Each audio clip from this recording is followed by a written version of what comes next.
DJ Ferris. The Chicago, nigga. It's the real one. Hit me. Only one is pulling shit the fuck up. Let's get sports talk. Adam Schefter working the Antonio Brown story for ESPN, and there's a lot to work through here, Adam. Let's start with how the Bucs and Brown and Brady get together when most of the conversation appeared that he was going to be with the Seahawks. Well, it's a situation, John, where basically Antonio Brown was eligible to be reinstated after Week 8. And so teams were doing their due diligence, including the Seattle Seahawks, including the Tampa Bay Buccaneers. Yeah, they weren't going to sign Antonio Brown so the season started because they know he ain't going to play until Week 8. Why not wait down the line to sign him? Because after this week, he can't play. And I think he can play after. So it was just smart to wait until that suspension up so you can have him on the field right away. That's why they wanted to pinpoint these weeks to sign him instead of doing it week 1, and you got to wait a whole weeks just to have him on the field. So that was just a smart idea, but to do it right now. And in recent days, the Buccaneers got seriously involved with Antonio Brown, and I believe that Tom Brady drove that largely. Tom Brady, remember playing with Antonio Brown for that brief period in New England last year, wanted to play with him again, and even though there were people in Tampa who at one point thought Antonio Brown wouldn't wind up there, and said as much, basically, publicly, the tone changed. And it changed because this team is 4-2, because we're almost halfway through the season, because Tom Brady wants him, because they've had some injuries to the wide receiver position, and they thought that it was worth rolling the dice on Antonio Brown right now. This is not the first time circumstances have changed in the NFL, where a guy before didn't look like he was destined for someplace, he shows up there.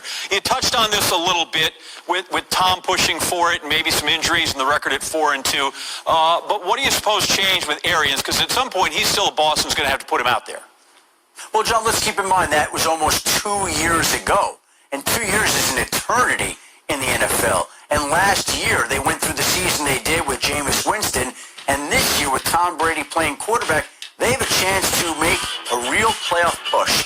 And I think when you've got that opportunity and you've got those injuries and you've got the quarterback wanting the player, I think that...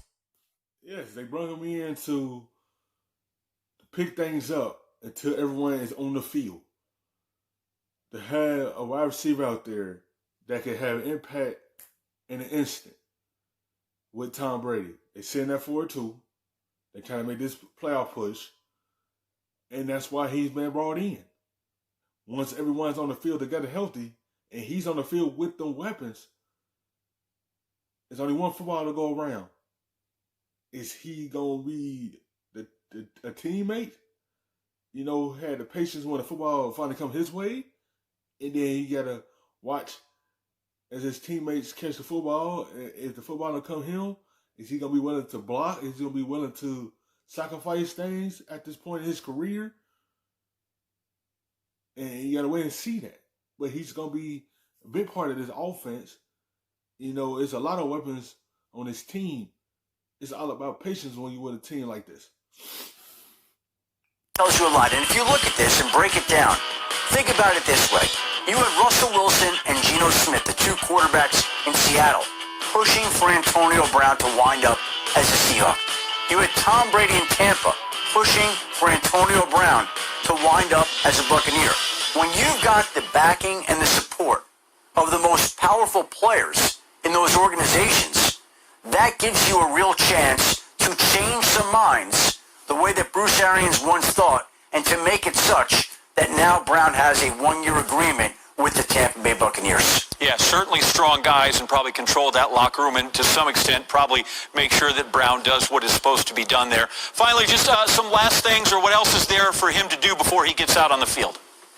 Well, he's going to have to pass through the COVID protocols. They're going to have to go over the language in the contract. So all of these things still need to be done and addressed. But it's no accident, John, that it's getting done now in Week 7. Because that will give Antonio Brown 5 days to pass through the the COVID protocols, and assuming he passes through those protocols, that will put him on track to be able to practice with the Buccaneers and to potentially play in Week 9 against the New Orleans Saints. Think about that. Tom Brady, Antonio Brown, the Tampa Bay Buccaneers versus the New Orleans Saints. Hard to imagine that scenario, but that's the scenario that we are now staring straight at unfolding in Week 9. Antonio Brown back in the NFL at that point in time.